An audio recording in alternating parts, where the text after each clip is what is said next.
ಪರಮ ಪೂಜನೀಯ ಸ್ವಾಮಿಗಳಲ್ಲಿ ಶಿರಸಾಷ್ಟಾಂಗ ನಮಸ್ಕಾರಗಳು. ಎಲ್ಲ ಶ್ರದ್ಧೆಯ ತಾಯಂದಿರೇ, ಎಲ್ಲ ಹಿರಿಯರೇ, ಎಲ್ಲರಿಗೂ ನಮಸ್ಕಾರಗಳು. ಪ್ರಥಮದಲ್ಲಿ ಈ ಹಿಂದೂ ಸಮ್ಮೇಳನವನ್ನು ಇಷ್ಟು ಸಂಭ್ರಮದಿಂದ ಏರ್ಪಾಟು ಮಾಡಿರುವಂತಹ ಈ ಹಿಂದೂ ಸಮ್ಮೇಳನದ ಸಂಚಾಲನಾ ಸಮಿತಿಯ ಎಲ್ಲ ಸದಸ್ಯರಿಗೆ ನಾನು ನಿಮ್ಮೆಲ್ಲರ ಪರವಾಗಿ ಅಭಿನಂದನೆಗಳನ್ನು ಸಲ್ಲಿಸ್ತೀನಿ. ಸಾಮಾನ್ಯವಾಗಿ ಶೋಭಾಯಾತ್ರೆಯಲ್ಲಿ ಕುಂಭವನ್ನು ಧರಿಸಿ ಹೆಣ್ಮಕ್ಕಳು ಬರುವುದು, ಕುಂಭವನ್ನು ಧರಿಸುವುದು ಅಂದರೆ ಒಳ್ಳೆಯದಾಗಬೇಕು ಮತ್ತು ಒಳ್ಳೆಯದಕ್ಕೆ ಆಗೋದಕ್ಕೆ ನಾನು ತಲೆಯನ್ನು ಕೊಡ್ತೀನಿ ಅನ್ನುವ ಸಂಕಲ್ಪದೊಂದಿಗೆ ಈ ಶೋಭಾಯಾತ್ರೆ ನಡೆಯುತ್ತೆ. ಆ ರೀತಿ ಭಾರತಕ್ಕೆ ಒಳ್ಳೆಯದನ್ನು ಮಾಡುವುದಕ್ಕೆ ನಾವು ತಯಾರಿದ್ದೀವಿ ಅಂತ ಬಂದಿರುವಂತಹ ನಿಮ್ಮೆಲ್ಲರೂ ನೋಡಿ ಈ ದೇಶಕ್ಕೆ ಉತ್ತಮ ದಿನಗಳು ಬರುವುದು ನಿಶ್ಚಿತ ಅಂತ ನನಗನ್ನಿಸುತ್ತೆ. ಎರಡು ಹಬ್ಬಗಳ ನಡುವೆ ನಾವು ಸೇರಿದ್ದೀವಿ. ಒಂದು ಮಕರ ಸಂಕ್ರಾಂತಿ, ಇನ್ನೊಂದು ಮಹಾಶಿವರಾತ್ರಿ. ಮಕರ ಸಂಕ್ರಾಂತಿಯಿಂದ ಬೆಳಕು ಹೆಚ್ಚಾಗಬೇಕು ಅನ್ನೋ ಬಯಕೆ ನಮ್ಮದು. ಶಿವರಾತ್ರಿಯ ಸಂದರ್ಭದಲ್ಲಿ ಜಗತ್ತಿಗೆ ಒಳ್ಳೆಯದಾಗಬೇಕು, ಆಗೋದಿದ್ರೆ ವಿಷವನ್ನಾದರೂ ಕುಡಿತೀನಿ ಅನ್ನೋ ಸಂಕಲ್ಪ. ಈ ಎರಡೂ ಸಂದರ್ಭ ಇದೆ. ಇದರ ಜೊತೆಗೆ ಈ ವರ್ಷ ಇನ್ನೊಂದು ಮಹಾ ಸಂದರ್ಭವು ಸರಿಯಾಗಿ 1000 ವರ್ಷದ ಹಿಂದೆ ಒಬ್ಬ ರಾಕ್ಷಸ, ಇಂತಹ ಶುಭ ಸಂದರ್ಭದಲ್ಲಿ ರಾಕ್ಷಸರ ಹೆಸರು ತಗೋಬೇಕಾ ಬೇಡವಾ ಅನ್ನುವ ಪ್ರಶ್ನೆ ಬಂದೇ ಬರುತ್ತೆ. ಆದರೆ ಯಾವಾಗ ಶ್ರೀರಾಮಚಂದ್ರನ ಹೆಸರನ್ನು ತಗೊಳ್ತೀವೋ ಆವಾಗ ಅನಿವಾರ್ಯವಾಗಿ ರಾವಣನ ಹೆಸರು ಬಂದೇ ಬರುತ್ತೆ. ಹಾಗೆಯೇ 1000 ವರ್ಷದ ಹಿಂದೆ ಒಬ್ಬ ರಾಕ್ಷಸ, ಅವನ ಹೆಸರು ಮೊಹಮ್ಮದ್ ಗಜ್ನಿ, ಅವನು ಬಂದು ಸೋಮನಾಥದ 12 ಜ್ಯೋತಿರ್ಲಿಂಗದ ಪೈಕಿ ಒಂದು ಅದರ ಮೇಲೆ ದಾಳಿಯನ್ನು ಮಾಡಿದ. ಆವಾಗ ಅಲ್ಲಿನ ಮಹಾರಾಜ, ಅಲ್ಲಿನ ಸೈನಿಕರು ಇವರೆಲ್ಲರೂ ಕೂಡ ಬಹಳ ಹೋರಾಟವನ್ನು ಮಾಡಿದ್ರು. ಕಡೆಗೆ ಸಾಮಾನ್ಯ ಭಕ್ತರು ಕೂಡ ಅಲ್ಲಿ ಹೋರಾಟವನ್ನು ಮಾಡಿದ್ರು. ಆಗ ಕಡೆಗೆ ಭಕ್ತರು ಹೇಳಿದ್ರು, ನಿಮಗೆ ಎಷ್ಟು ದುಡ್ಡು ಬೇಕಾದರೂ, ಎಷ್ಟು ಬಂಗಾರ ಬೇಕಾದರೂ ಕೊಡ್ತೀನಿ, ನೀನು ಇದನ್ನು ಬಿಟ್ಟು ಹೋಗ್ಬಿಡಪ್ಪ. ಇದು ಯಾಕೆ ನಾವು ತಿಳ್ಕೋಬೇಕು ಅಂದರೆ, ನಮ್ಮ ಪಾಠಗಳಲ್ಲಿ ಬೇಕಾಷ್ಟು ತಪ್ಪು ತಿಳುವಳಿಕೆ. ಒಂದು ತಪ್ಪು ತಿಳುವಳಿಕೆ ಏನು ಅಂದರೆ, ಸೋಮನಾಥದ ದೇವಸ್ಥಾನದ ಮೇಲೆ ಯಾಕೆ ದಾಳಿ ಮಾಡ್ದ, ಅಥವಾ ಬೇರೆ ಬೇರೆ ದೇವಸ್ಥಾನದ ಮೇಲೆ ಯಾಕೆ ದಾಳಿ ಮಾಡಿದ್ರು ಅಂದರೆ ಅಲ್ಲಿನ ಬಂಗಾರವನ್ನು ಲೂಟಿ ಮಾಡೋಕ್ಕೆ ಅನ್ನುವಂತಹ ಸುಳ್ಳುಗಳನ್ನು ಕಲಿಸ್ಬಿಟ್ಟಿರ್ತಾರೆ. ಭಕ್ತರು ಹೇಳ್ತಾರೆ, ಈ ಜ್ಯೋತಿರ್ಲಿಂಗವನ್ನು ಧ್ವಂಸ ಮಾಡಬೇಡ, ಎಷ್ಟು ಬೇಕಾದರೂ ಬಂಗಾರವನ್ನು ಕೊಡ್ತೀವಿ. ಅವ ಮೊಹಮ್ಮದ್ ಗಜ್ನಿ ಏನಂತಾನೆ, ನಾನು ವಿಗ್ರಹವನ್ನು ಒಡೆಯುವವನು, ವಿಗ್ರಹ ಭಂಜಕ ಅಂತ ಚರಿತ್ರೆ ನೆನಪಿಟ್ಕೊಳ್ಳಿ. ಆದರೆ ವಿಗ್ರಹವನ್ನು ಮಾರಾಟ ಮಾಡಿ ದುಡ್ಡು ಮಾಡದ ಅಂತ ಬೇಡ, ನಾನು ಹೊಡಿತೀನಿ ಅಂತ ಹೇಳ್ತಾನೆ. ಅವನವತ್ತು ಹೊಡೆದ. ಈಗ 1000 ವರ್ಷ ಆಯಿತು. ಆ ಮೊಹಮ್ಮದ್ ಗಜ್ನಿ ಯಾರೋ, ಅವನೂರಲ್ಲೂ ನೆನಪು ಮಾಡ್ಕೊಳ್ಳೋರು ಯಾರೂ ಗತಿ ಇಲ್ಲ. ಆದರೆ ಇವತ್ತು ನಾವುಗಳು ಸೋಮನಾಥಕ್ಕೆ ಹೋದರೆ ಅಲ್ಲಿ ಭವ್ಯವಾದಂತಹ ದೇವಸ್ಥಾನ, ಜ್ಯೋತಿರ್ಲಿಂಗ ಇವೆಲ್ಲವೂ ಇದೆ. ಇದು ಹಿಂದೂ ಸಮಾಜದ ಮೃತ್ಯುಂಜಯ ಸ್ವಭಾವಕ್ಕೆ ಒಂದು ಸಾಕ್ಷಿ. ಹೇಗೆ ಸೋಮನಾಥದ ದೇವಸ್ಥಾನ ಮತ್ತೆ ಮತ್ತೆ ಸ್ಥಾಪಿತವಾಯಿತು, ನಮ್ಮ ಕಣ್ಣೆದುರುಗಡೆ ಅಯೋಧ್ಯೆಯಲ್ಲಿ ಶ್ರೀರಾಮನ ಮಂದಿರವೂ ಸ್ಥಾಪನೆ ಆಯಿತು ನಮ್ಮೆಲ್ಲರ ಪರಿಶ್ರಮದಿಂದ. ಅಂದರೆ ಹಿಂದೂ ಸಮಾಜ ಇದು ಮೃತ್ಯುಂಜಯ ಸಮಾಜ. ಈ ರೀತಿ ಈ ಸಮಾಜ ಆಗುವುದಕ್ಕೆ ಕಾರಣರು ಯಾರು ಅಂತ ನೋಡಿದಾಗ, ಒಂದು, ಇದರ ವಿರುದ್ಧ ಯಾರ್ಯಾರು ಆಕ್ರಮಣ ಮಾಡಿದ್ರೋ ಆವಾಗ ಹೋರಾಟ ಮಾಡಿ ಬಲಿದಾನಕ್ಕೂ ಹೆದರಲಾರದೆ ಹೇಸಿದ ಇದ್ದಂತಹ ಮಹಾಪುರುಷರು. ಛತ್ರಪತಿ ಶಿವಾಜಿ ಮಹಾರಾಜರಿರಬಹುದು, ಮಹಾರಾಣಾ ಪ್ರತಾಪ್ ಇರಬಹುದು, ಇತ್ತೀಚಿನ ಕಾಲದಲ್ಲಿ ಸಂಗೊಳ್ಳಿ ರಾಯಣ್ಣ ಇರಬಹುದು, ಝಾನ್ಸಿ ರಾಣಿ ಲಕ್ಷ್ಮೀಬಾಯಿ ಇರಬಹುದು, ಕಿತ್ತೂರು ರಾಣಿ ಚೆನ್ನಮ್ಮ ಇರಬಹುದು. ಇಂಥ ಎಲ್ಲ ಹೋರಾಟಗಾರರು ಒಂದು ಕಡೆ ಆದರೆ, ನಮ್ಮ ಅಖಂಡವಾದಂಥ ಜ್ಞಾನ ಪರಂಪರೆಯನ್ನು ಬೆಳೆಸಿದಂತಹ ವೇದವ್ಯಾಸರಿರಬಹುದು, ಮಹರ್ಷಿ ವಾಲ್ಮೀಕಿಯವರಿರಬಹುದು, ಭಕ್ತ ಕನಕದಾಸರಿರಬಹುದು. ಇದರ ಜೊತೆಗೆ ಕಾಲಕಾಲಕ್ಕೆ ಯಾವುದು ಧರ್ಮ ಅನ್ನುವ ಒಂದು ಗೊಂದಲ ಬಂದುಬಿಡುತ್ತೆ. ಹೊರ ಕಾಣುವಂತೆ ಕೇವಲ ಪೂಜೆಯೇ ಧರ್ಮವೇ, ಕೇವಲ ಯಾತ್ರೆಯೇ ಧರ್ಮವೇ, ಗಂಗಾ ನದಿಯ ಸ್ನಾನವಷ್ಟೇ ಎಲ್ಲ ಪಾಪವನ್ನು ತೊಳೆದು ಬಿಡುತ್ತಾ, ಈ ಒಳಗೆ ನೋಡಿಕೊಳ್ಳುವ ಅವಶ್ಯಕತೆಯೂ ಬರುತ್ತೆ. ನಿಜವಾಗಲೂ ಧರ್ಮ ಯಾವುದು ಅಂತ ತಿಳಿಸ್ಕೊಡೋ ಅವಶ್ಯಕತೆಯೂ ಬರುತ್ತೆ. ಅಂತಹ ಸಮಯದಲ್ಲಿ ಆದಿಶಂಕರಾಚಾರ್ಯರಿಂದ ಹಿಡಿದು ಭಕ್ತಿ ಭಂಡಾರಿ ಬಸವಣ್ಣನವರವರೆಗೆ, ನಮ್ಮದೇ ವಿಜಯಪುರದ ಮಹಾಪುರುಷ ಸಿದ್ದೇಶ್ವರ ಸ್ವಾಮಿಗಳವರೆಗೆ ನಿಜವಾದ ಧರ್ಮವನ್ನು ಹೇಳಿಕೊಟ್ಟಂತಹ ಜನ ಈ ರೀತಿ ಸಾವಿರಾರು ವರ್ಷಗಳಿಂದ ಜ್ಞಾನವನ್ನು, ಕರ್ಮವನ್ನು ನಮಗೆ ತಿಳಿಸ್ಕೊಟ್ಟು ಈ ಸಮಾಜ, ಹಿಂದೂ ಸಮಾಜ ಮೃತ್ಯುಂಜಯ ಸಮಾಜ ಅನ್ನಿಸ್ಕೊಂಡಿದೆ. ಬರೀ ಬದುಕಿದೀವಿ ಅನ್ನೋದು ದೊಡ್ಡ ವಿಷಯ ಅಲ್ಲ, ಬದಲಾಗಿ ಜಗತ್ತಿಗೆ ಒಳ್ಳೆಯದನ್ನು ಕೊಡುವ ಶಕ್ತಿಯು ಭಾರತಕ್ಕೆ ಮತ್ತೆ ಬರ್ತಾ ಇದೆ. ಭಾರತ ಜಗತ್ತಿಗೆ ಏನೇನು ಕೊಡಬಹುದು, ಏನೇನು ಕೊಟ್ಟಿದೆ. ನಮ್ಮ ಅಖಂಡವಾದಂಥ ಭಕ್ತಿ ಸಾಹಿತ್ಯ, ಜ್ಞಾನ ಸಾಹಿತ್ಯ, ವೇದಗಳಿರಬಹುದು, ಆಗಮಗಳಿರಬಹುದು, ಉಪನಿಷತ್ತುಗಳಿರಬಹುದು, ವಚನ ಸಾಹಿತ್ಯ ಇರಬಹುದು, ಭಕ್ತಿ ಸಾಹಿತ್ಯ ಇರಬಹುದು, ಇವೆಲ್ಲವನ್ನು ಜಗತ್ತು ಕೊಟ್ಟಿದ್ದೀವಿ. ಅದಲ್ಲದೆ ಆಯುರ್ವೇದವನ್ನು, ಯೋಗಶಾಸ್ತ್ರವನ್ನು, ಪರಿವಾರ ವ್ಯವಸ್ಥೆಯನ್ನು, ಇದೆಲ್ಲವನ್ನ ಕಲಿಸ್ಕೊಟ್ಟಿರುವಂಥವ್ರನ್ನ ಹೇಳಿ ಕೇಳಿ ಭಾರತ ಅನ್ನುವುದು ಜ್ಞಾನದ ಆರಾಧನೆಯ ದೇಶ. ಹಾ ಅಂದರೆ ಜ್ಞಾನ, ಬೆಳಕು ಅಂತ. ಅಂತಹ ದೇಶ, ಈ ದೇಶಕ್ಕೂ ಗುಲಾಮಗಿರಿ ಬಂತು. ಆ ಸಂದರ್ಭದಲ್ಲಿ ಒಂದು ಮಂತ್ರವಾಗಿ ಬಂದಂತಹ ಒಂದೇ ಮಾತರಂ. ಈ ಗೀತೆಗೆ ಈ ವರ್ಷಕ್ಕೆ 150 ವರ್ಷ. ಈ ಗೀತೆಯಲ್ಲಿ ನಾವು ಭಾರತವನ್ನು ಏನಂತ ನೋಡ್ತೀವಿ, ಇದು ಬಹಳ ವಿಶೇಷ. ಯಾಕಂದರೆ ಜಗತ್ತಲ್ಲಿ ಎಲ್ಲೂ ಕೂಡ, ಈಗ ನಾನು ಸುಮ್ಮನೆ ಭಾರತ್ ಮಾತಾ ಕೀ ಜೈ ಅಂದೆ ಅಂತೀವಿ. ಯಾಕೆ ಅಂದರೆ ನಮ್ಮ ದೇಶದ ಒಂದು ಸ್ವರೂಪ ಇದೆ. ನಮಗೂ ಪಶ್ಚಿಮದ ಗಾಳಿಯಿಂದಾಗಿ ಸ್ವಲ್ಪ ಎಡವಟ್ಟು, ನಮಗೇ ಗೊಂದಲ, ಎಲ್ಲ ಕಡೆ ಚರ್ಚೆ ಆಗುತ್ತೆ. ಭಾರತ ಪುರುಷ ಪ್ರಧಾನ ಸಮಾಜ, ಕೆಲವರು ಇಲ್ಲ ಮಹಿಳಾ ಪ್ರಧಾನ ಸಮಾಜ ಅಂತಾರೆ. ಇವೆರಡನ್ನೂ ನೋಡಿದ್ರೆ ಭಾರತ ಪುರುಷ ಪ್ರಧಾನ ಸಮಾಜವೂ ಅಲ್ಲ, ಭಾರತ ಮಹಿಳಾ ಪ್ರಧಾನ ಸಮಾಜವೂ ಅಲ್ಲ. ಭಾರತ ಜಗತ್ತಿನ ಏಕೈಕ ಮಾತೃಪ್ರಧಾನ ಸಮಾಜ.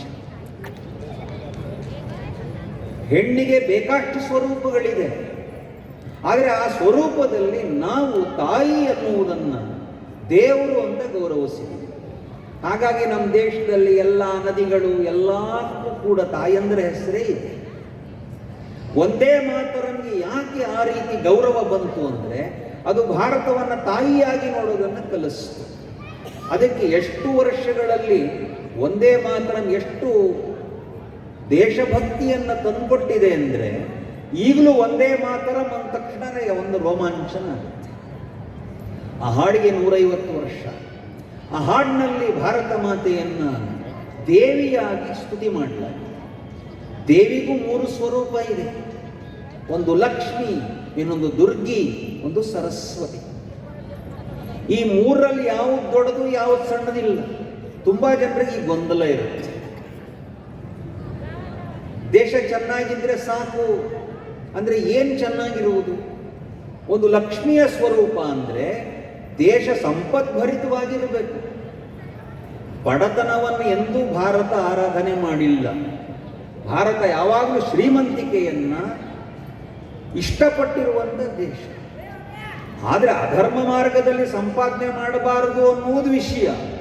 ಆದರೆ ಲಕ್ಷ್ಮಿಯನ್ನು ಪೂಜೆ ಮಾಡುವ ದೇಶ ಭಾರತ. ಆದರೆ ಮಧ್ಯಕಾಲದಲ್ಲಿ ಬಹಳ ಬಡತನಕ್ಕೆ ಜಾರಿದ್ವಿ. ಈಗ ನಮ್ಮೆಲ್ಲರ ಪ್ರಯತ್ನದಿಂದ ಭಾರತ ಈಗ ಜಗತ್ತಿನ 4ನೇ ಶ್ರೀಮಂತ ದೇಶವಾಗಿ ಮೇಲ್ ಬಂದಿದೆ. ಆದರೆ ಇನ್ನು ಬರುವ ಕೆಲವೇ ವರ್ಷಗಳಲ್ಲಿ ಜಗತ್ತಿನ ಅತ್ಯಂತ ಶ್ರೀಮಂತ ದೇಶ ಭಾರತ ಆಗಿಯೇ ಆಗುತ್ತೆ. ಇದು ಲಕ್ಷ್ಮಿಯ ಸ್ವರೂಪ. ಆದರೆ ಲಕ್ಷ್ಮಿ ಎಲ್ಲಿರುತ್ತೋ, ಎಲ್ಲಿರ್ತಾಳೋ ಅಲ್ಲಿ ಕಳ್ಳರು, ಕಾಕರು ಕಾಟ ಇದ್ದೇ ಇರುತ್ತೆ. ಹಾಗಾಗಿ ಲಕ್ಷ್ಮಿಯ ರಕ್ಷಣೆಯಾಗಿ ದುರ್ಗಿ ಇರಲೇಬೇಕು. ಕೆಲವರು ಅತಿರೇಕವಾಗಿ ಹೇಳ್ತಾರೆ. ಆದರೆ ನಮ್ಮ ದೇಶದಲ್ಲಿ ಎಲ್ಲ ದೇವರು, ಆದಿಯೋಗಿಯಾದಂತಹ ಸ್ಮಶಾನ ವೈರಾಗಿ ಆಗಿರುವಂಥ ಶಿವನ ಕೈಯಲ್ಲೂ ಒಂದು ತ್ರಿಶೂಲ ಇರುತ್ತೆ. ಮಹಾಭಕ್ತನಾದ ಹನುಮಂತನ ಕೈಯಲ್ಲೂ ಒಂದು ಗದೆ ಇರುತ್ತೆ. ಅಂದರೆ ಒಳ್ಳೆಯವರ ಕೈಯಲ್ಲಿ ಯಾವಾಗಲೂ ಕೂಡ ತಮ್ಮನ್ನು ತಾವು ರಕ್ಷಣೆ ಮಾಡಿಕೊಳ್ಳಬೇಕಾದಂತಹ ಸಾಮರ್ಥ್ಯ ಶಕ್ತಿ ಬೇಕೇ ಬೇಕು. ಭಾರತೀಯ ಸೈನ್ಯ ಇವತ್ತಿನ ಇತಿಹಾಸದಲ್ಲಿ ಎಂದೂ ಸೋತಿಲ್ಲದ ಸೈನ್ಯ. ಸೋತಿದ್ಯಾರು ಅಂದ್ರೆ ರಾಜಕಾರಣಿಗಳಷ್ಟೇ, ಸೈನ್ಯ ಸೋಲಿಲ್ಲ. ಎಷ್ಟರ ಮಟ್ಟಿಗೆ ನಮಗೆ ಆಶ್ಚರ್ಯ ಆಗಬಹುದು, ಇಸ್ರೇಲ್ ದೇಶವನ್ನ ಬಿಡುಗಡೆ ಮಾಡಿಸುವುದಕ್ಕೆ ಹೋದವರು ಯಾರು ಗೊತ್ತಾ? ಮೈಸೂರಿನ ಮತ್ತು ಭಾಗ್ಯನಗರದ ಸೈನಿಕರು. ಸ್ವರಾಜ್ಯ ಬರೋದಕ್ಕಿಂತ ಮುಂಚೆ ಪ್ರತಿ ಹೋರಾಟದಲ್ಲೂ ಕೂಡ ನೋಡಬೇಕು. ಚೀನಾ ಯುದ್ಧದ ಸಂದರ್ಭದಲ್ಲಿ ಒಬ್ಬ ಸೈನಿಕ ಕೇವಲ 120 ಜನ ಸೇರಿ ಚೀನಾ ಸೈನ್ಯವನ್ನು ಸೋಲಿಸಿದ್ರು. 120 ಅನ್ನುವ ಹೆಸರಿನಲ್ಲಿ ಒಂದು ಸಿನಿಮಾ ಕೂಡ ಬಂದಿದೆ. ಆ ಸೈನಿಕ ಕಡೆಗೆ ಅವನ ಹೆಣವೂ ಸಿಗಲಾರದಂತೆ ಸೈತಾನ್, ಅವನ ಹೆಸರು ಕೇಳೋದೇ ಒಂಥರ ಅನಿಸ್ಬೋದು, ಸೈತಾನ್ ಸಿಂಗ್ ಅಂತ. ಅವನ ಬಗ್ಗೆ ಯಾವ ಗೌರವ ಇದೆ ಅಂದರೆ ಈಗಲೂ ಅವನ ಹೆಸರಿನಲ್ಲಿ ಅವನು ಬದುಕಿದಾನೆ ಅಂಥೇಳಿ ಸೈನಿಕರೆಲ್ಲರೂ ಕೂಡ ಅವನ ಸಮವಸ್ತ್ರವನ್ನು ಆ ಜಾಗದಲ್ಲಿ ಇಡ್ತಾರೆ ಈಗಲೂ ಪ್ರತಿ ವರ್ಷ. ಆ ರೀತಿ ಹೋರಾಟವನ್ನು ಮಾಡಿದಂತಹ ಭಾರತ ಇತ್ತೀಚೆಗೆ ತನ್ನ ಸಾಮರ್ಥ್ಯವನ್ನು ತೋರಿಸಿದೆ. ಆಪರೇಷನ್ ಸಿಂಧೂರ್ ಬಗ್ಗೆ ನಿಮಗೆ ಪ್ರತ್ಯೇಕವಾಗಿ ಹೇಳಬೇಕಾದಿಲ್ಲ. ಅಂದರೆ ಭಾರತದ ಇನ್ನೊಂದು ಸ್ವರೂಪ, ದುರ್ಗಿಯಾಗಿಯೂ ಸಶಕ್ತವಾಗಲೇಬೇಕು ನಾವು. ಇವೆರಡಿದ್ರೂ ಕೂಡ ಭಾರತದ ಮೂಲ ಹೆಗ್ಗಳಿಕೆ ಸರಸ್ವತಿಯಾಗಿ. ಸರಸ್ವತಿ ಆಗುವುದು ಅಂದರೆ ಏನು? ಓದೋದಕ್ಕೆ, ಕಲಿಯೋದಕ್ಕೆ, ವಿದೇಶಕ್ಕೆ ಹೋಗಬೇಕು ಅನ್ನೋ ಮೋಹದಿಂದ ಹೊರಗೆ ಬಂದು ಜಗತ್ತನವರು ಕಲಿಯೋದಕ್ಕೆ ಇಲ್ಲಿ ಬರಬೇಕು. ಆ ರೀತಿ ವಿದ್ಯಾವಂತರು, ವಿದ್ಯಾಕ್ಷೇತ್ರಗಳು ನಮ್ಮ ದೇಶದಲ್ಲಿ ಆಗಬೇಕು. ಆಗ ಲಕ್ಷ್ಮೀ ದುರ್ಗೆ ಸರಸ್ವತಿಯ ಸ್ವರೂಪದಲ್ಲಿ ಭಾರತ ಮಾತೆ ಎದ್ದು ನಿಲ್ತಾಳೆ. ಆಗಲೇ ಅವರು ಹೇಳಿದ್ರು, ಭಾರತ ಜಗತ್ತನ್ನು ಪ್ರಭಾವಿಸಿದೆ, ಅದರ ಸೈನ್ಯವನ್ನು ಕಳಿಸಲಾರದೆ. ಹಾಗಿದ್ರೆ ಭಾರತದ ಸ್ವರೂಪ ಯಾವುದು? ಜಗನ್ಮಂಗಳೆಯ ಸ್ವರೂಪ ನಮ್ಮದು. ಜಗತ್ತಿಗೆ ಒಳ್ಳೆಯದಾಗಬೇಕು. ಅದಕ್ಕೆ ಭಾರತದಲ್ಲಿ ನೀವೊಂದು ನಿಮ್ಮ ಕಷ್ಟಪಟ್ಟು ನೀವೇ ದುಡಿದಿರುವಂತಹ ದುಡ್ಡಲ್ಲಿ ಮನೆ ಕಟ್ಟಿದ್ರೂ ಕೂಡ ಸರ್ವೇ ಭವಂತು ಸುಖಿನಃ ಲೋಕಾಹ ಸಮಸ್ತಾಹ ಸುಖಿನೋ ಭವಂತು. ನನ್ನೊಬ್ಬನಿಗೆ ಒಳ್ಳೆಯದಾಗಬೇಕು ಅನ್ನೋ ಬಯಕೆ ಹಿಂದೂ ಸಮಾಜದಲ್ವೇ ಅಲ್ಲ, ಮತ್ತು ಸಾಧ್ಯವೂ ಇಲ್ಲ. ನಾವು ಒಳ್ಳೆ ಚೆನ್ನಾಗಿ ಊಟ ಮಾಡಕ್ಕೆ ಕೂತ್ಕೊಂಡು ಪಕ್ಕದ ಮನೆಯಲ್ಲಿ ಸಾವಾದರೆ ಊಟ ಮಾಡೋಕ್ಕೂ ಸಾಧ್ಯ ಇಲ್ಲ. ಆದರೆ ನನ್ನ ಆನಂದ, ಪಕ್ಕದ ಮನೆಯವನ ಆನಂದ ಇವೆಲ್ಲ ಸೇರಿತ್ತು. ಹಾಗಾಗಿ ಭಾರತ ಶಕ್ತಿಶಾಲಿ ಆಗುವುದು ಅಂದರೆ ಇನ್ಯಾರಿಗೋ ತೊಂದರೆ ಮಾಡೋಕ್ಕಲ್ಲ, ಬದಲಾಗಿ ಇಡೀ ಜಗತ್ತಿಗೆ ಒಳ್ಳೆಯದಾಗಬೇಕು. ಕೋವಿಡ್ ಪ್ರಸಂಗದಲ್ಲಿ ದುಡ್ಡು ಮಾಡಿಕೊಳ್ಳೋ ಪ್ರಯತ್ನವನ್ನು ಬೇರೆ ದೇಶಗಳು ಮಾಡಿದ್ರೆ ನಾವು ಉಚಿತವಾಗಿ ಕೋವಿಡ್ನ ವ್ಯಾಕ್ಸಿನ್ನ ಜಗತ್ತಿಗೆ ಕೊಟ್ಟಿವಿ. ಇದು ನಮ್ಮ ಮಂಗಲದ ಸ್ವರೂಪ. ಈ ಭಾರತ ಹೀಗಾಗಬೇಕು ಅನ್ನೋದಾದರೆ ಈ ಹಿಂದೂ ಸಮಾಜ ಸ್ವಾಭಿಮಾನಿಯಾಗಿರಬೇಕು, ಶಕ್ತಿಶಾಲಿಯಾಗಿರಬೇಕು, ಸಮರಸವಾಗಿರಬೇಕು, ಸಂಘಟಿತವಾಗಿರಬೇಕು. ಈ ಕೆಲಸವನ್ನು ರಾಷ್ಟ್ರೀಯ ಸ್ವಯಂ ಸೇವಕ ಸಂಘ 100 ವರ್ಷಗಳ ಹಿಂದೆ ಪ್ರಾರಂಭ ಮಾಡಿ ಸಾಕಷ್ಟು ಉತ್ತಮವಾದಂತಹ ಪರಿವರ್ತನೆಯನ್ನು ಸಮಾಜದಲ್ಲಿ ತರೋದಕ್ಕೆ ಸಾಧ್ಯವಾಗಿದೆ. ಈ ಹಿಂದೂ ಸಮ್ಮೇಳನ ಇದು ಒಂದು ಸಂಭ್ರಮದ ಆಚರಣೆ ಅಷ್ಟೇ ಅಲ್ಲ, ಬದಲಾಗಿ ಒಂದು ಸಂಕಲ್ಪದ ಸಮಯ. ಅದೇನದು ಅಂದರೆ ಮೂಲತಃ ಹಿಂದೂ ಸಮಾಜಕ್ಕೆ ನಾನು ಏನು ಅನ್ನೋ ಸ್ವಬೋಧದ ಒಂದು ದೊಡ್ಡ ಕೊರತೆ ಆಗಿದೆ. ಸ್ವಲ್ಪ ಕತ್ತಲು, ನೀವು ಅಷ್ಟು ಚೆನ್ನಾಗಿ ಕಾಣ್ತಾ ಇಲ್ಲ, ಆದ್ರೂ ಕೈ ಎತ್ತಿದ್ರೆ ಗೊತ್ತಾಗುತ್ತೆ ನನಗೆ. ಇಲ್ಲಿ ಕೂತಿರೋರೆಲ್ಲರೂ ಭಾರತೀಯರೇ. ಎಲ್ಲರೂ ಭಾರತದವರೇ, 1947ರಲ್ಲಿ ಬ್ರಿಟಿಷರನ್ನ ಓಡಿಸಿದೀವಿ ಅಂತ ಪ್ರತಿ ಬಾರಿಯೂ ಆಗಸ್ಟ್ 15ಕ್ಕೆ ಹೇಳ್ತೀವಿ. ಇಲ್ಲಿ ಕೂತಿರೋರಲ್ಲಿ ನಾನು ಕನ್ನಡದಲ್ಲೇ ಸೈನ್ ಮಾಡ್ತಾ ಇದ್ದೀನಿ ಅನ್ನೋರೆಲ್ಲ ಸ್ವಲ್ಪ ಕೈ ಮೇಲ್ ಮಾಡಿ. ಅಲ್ಲಲ್ಲಿ ಕಾಣಿಸ್ತಾ ಇದೆ. ಹಾಗಿದ್ರೆ ಉಳಿದವರೆಲ್ಲ ಇಲ್ಲಿ ಇಂಗ್ಲೆಂಡ್ನವರ ನಾವು ಅಂದ್ರೆ ಸ್ವಬೋಧ ಅನ್ನುವುದು ಒಂದು ಸಣ್ಣ ಸಿಗ್ನೇಚರ್ ಇಂದ ನೋಡಿ ಯೋಚನೆ ಮಾಡಿ. ಯಾವ ದೇಶದಲ್ಲಿ ಪ್ರಕೃತಿ ನನ್ನ ತಾಯಿ ಅಂತಾರೋ ಆ ದೇಶದಲ್ಲಿ ಪ್ಲಾಸ್ಟಿಕ್ಕಿನ ಮಾರಿ ನಮ್ಮನೆಗೆ ಹೆಂಗ್ ಬಂದ್ಲು? ಈ ತರ ನೋಡ್ಕೊಂಡ್ರೆ ನಮ್ಮ ನಡವಳಿಕೆಯನ್ನ ಸರಿ ಮಾಡಿಕೊಳ್ಳುವ ಅವಶ್ಯಕತೆ ಇದೆ. ಹುಟ್ಟಿದ ಹಬ್ಬಗಳನ್ನು ಹೇಗೆ ಮಾಡ್ತಾ ಇದ್ದೀವಿ? ದೀಪವನ್ನ ಪರಂಜ್ಯೋತಿ ಅನ್ನುವರು ದೀಪವನ್ನು ಆರಿಸಿ ಮಾಡ್ತಾ ಇದ್ದೀವ? ಈ ರೀತಿ ನಾವು ನೋಡ್ಕೊಳ್ಬೇಕು, ನಡ್ಕೊಳ್ಬೇಕು. ಇದು ಹೇಳಿ ಕೇಳಿ ಶಿವಗಿರಿ ಭಾಗದ ಹಿಂದೂ ಸಮ್ಮೇಳನ. ಈ ಸಮ್ಮೇಳನದ ನಂತರ ನಮ್ಮ ಬಡಾವಣೆಯಲ್ಲಿ ವ್ಯತ್ಯಾಸ ಕಾಣಬೇಕು. ಅದಕ್ಕೆ ನಾವು ನನ್ನಿಂದ ಪ್ರಾರಂಭಗೊಂಡಂತೆ, ನಮ್ಮ ಮನೆಯಿಂದ ಪ್ರಾರಂಭಗೊಂಡಂತೆ ನಮ್ಮ ಮನೆ ಪ್ಲಾಸ್ಟಿಕ್ ಮುಕ್ತ ಮನೆ ಮಾಡಕ್ಕಾಗತ್ತಾ? ನಮ್ಮ ಓಣಿಯನ್ನ ಕಸ ಮುಕ್ತ ಮಾಡಕ್ಕಾಗತ್ತಾ? ನಮ್ಮ ಓಣಿಯನ್ನ ಮತಾಂತರ ಮುಕ್ತ ಮಾಡಕ್ಕಾಗತ್ತಾ? ನಮ್ಮ ಬಡಾವಣೆಯನ್ನು ಲವ್ ಜಿಹಾದ್ ಮುಕ್ತ ಮಾಡಕ್ಕಾಗತ್ತಾ? ಈ ರೀತಿ ನಾವು ಕೂತು ಯೋಚನೆ ಮಾಡೋಕ್ಕೋಸ್ಕರ ಈ ಸಮಾಜೋತ್ಸವ ಇರೋದು. ಇಲ್ಲಿ ಕೂತಿರೋರ ಮನಸ್ಸು ಮಾಡಿದ್ರೆ ಬೇಕಾಶ್ರಮಿತಿಯನ್ನು ಮಾಡಬಹುದು.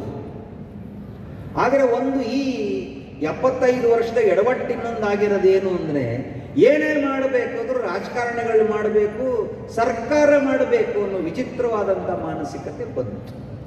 ಇದರಿಂದನೂ ಹೊರಗೆ ಬರಬೇಕು.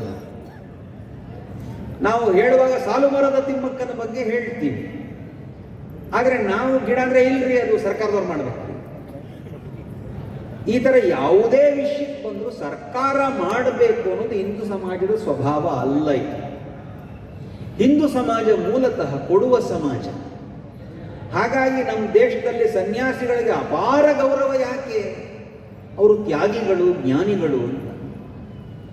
ಅದರ ಅರ್ಥ ಅವ್ರ ತ್ಯಾಗ ಜ್ಞಾನ ಇರಬೇಕು, ನಾವು ಹೆಂಗೋ ಇರ್ತೀವಿ ಅಂತಲ್ಲ. ಮೂಲತಃ ಗೃಹಸ್ಥರಿಗೆ ಹೇಳಿರುವುದೇ ದಾನ ಮಾಡಬೇಕು, ಧರ್ಮ ಮಾಡಬೇಕು.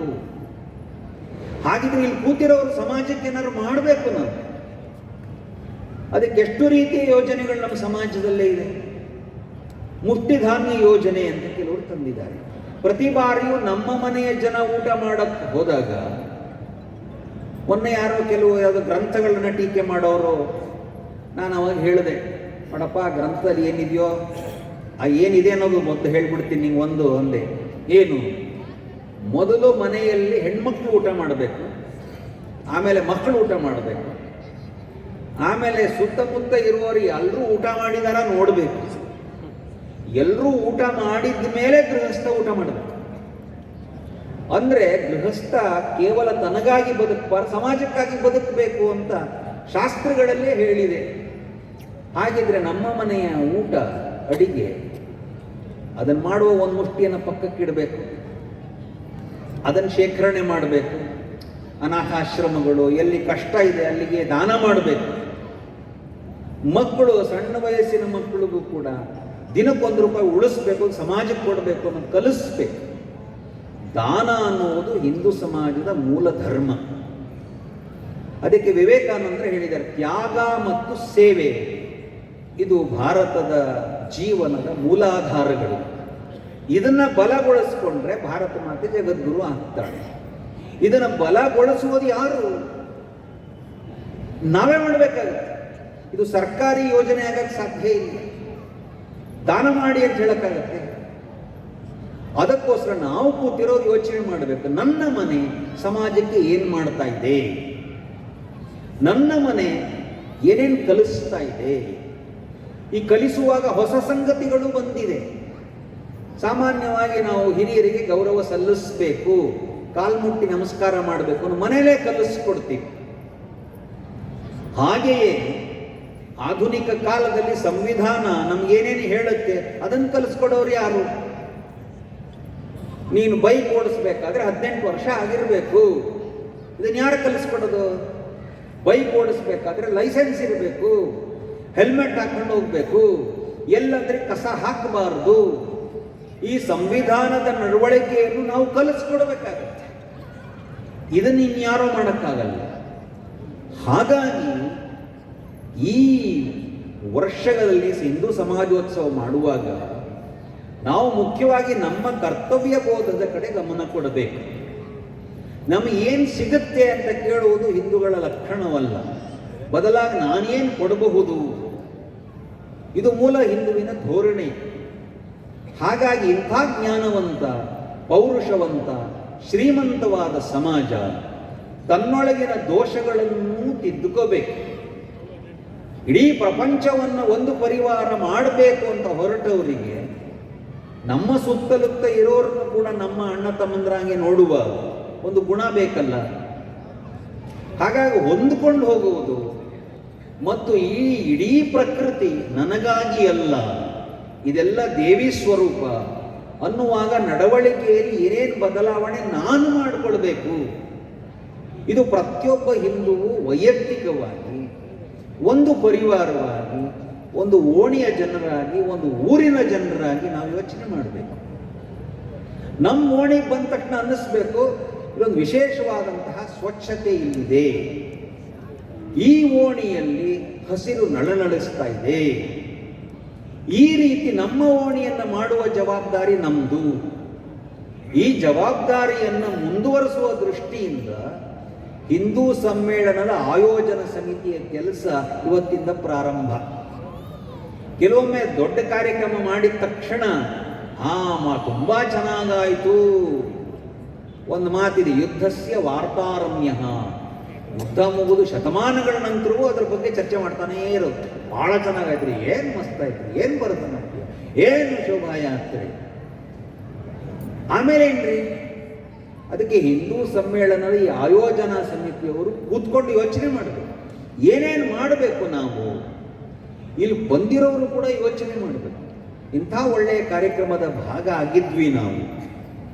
ಭಾರತ ಮಾತೆ ವಿಶ್ವಗುರು ಆಗಬೇಕು ಅನ್ನೋದಾದರೆ ನನ್ನ ಪಾಲಿನ ಕರ್ತವ್ಯ ಏನು?